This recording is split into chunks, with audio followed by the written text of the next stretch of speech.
the headset back on. She went back to the microphone. "Another vocal on Love and Lose, please," she instructed the engineers. "I have it on the best authority that it's the singer, not the musicians." She saw Mark grin before she turned to the mic. Then the music washed over her. Raven closed her eyes and poured herself into the song. It was a slow, aching ballad suited to the smoky depths of her voice. The lyrics were hers, ones she had written long before. It had only been recently that she had felt strong enough to sing them publicly. There was only the music in her head now, an arrangement of notes she herself had produced, and as she added her voice, she knew that what had been missing before had been her emotions. She had restricted them on the other recordings, afraid to risk them. Now she let them out. Her voice flowed with them. An ache passed through her, a shadow of a pain buried for years. She sang as though the words would bring her relief. The hurt was there, still with her, when the song was finished. For a moment, there was silence, but Raven was too dazed to note the admiration of her colleagues. She pulled off the headset, suddenly sharply conscious of its weight. "Okay?" Mark entered the booth and slipped his arm around her. He felt her tremble lightly. "Yes." Raven pressed her fingers to her temple a moment and gave a surprised laugh. "Yes, of course. I got a bit wrapped up in that one." He tilted her face to his, and in a rare show of public affection for a shy man, kissed her. "You were fantastic." Her eyes warmed, and the tears that had threatened were banished. "I needed that." "The kiss or the compliment?" "Both." She laughed and tossed her hair behind her back. "Stars need constant admiration, you know." "Where's the star?"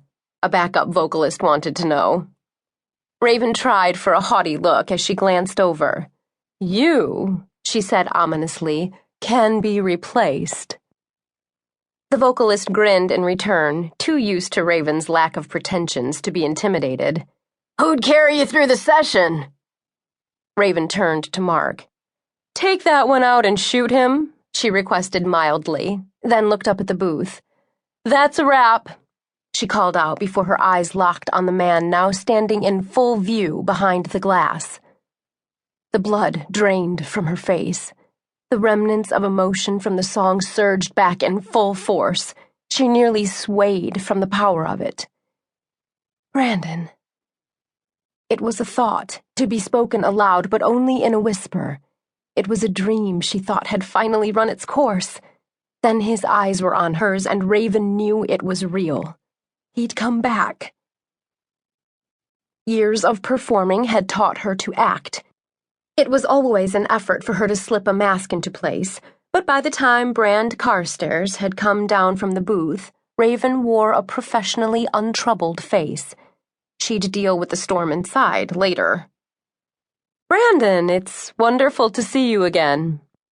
She held out both hands and tilted her face up to his for the expected, meaningless kiss of strangers who happened to be in the same business. Her composure startled him. He'd seen her pale, seen the shock in her eyes. Now she wore a facade she'd never had before. It was slick, bright, and practiced. Brand realized he'd been wrong. She had changed. "Raven." He kissed her lightly and took both her hands. "You're more beautiful than anyone has a right to be."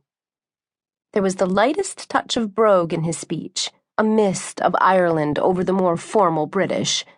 Raven allowed herself a moment to look at him. Really look at him.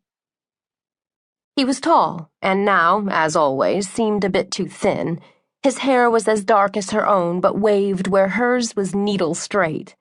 It was thick and full over his ears and down to the collar of his shirt.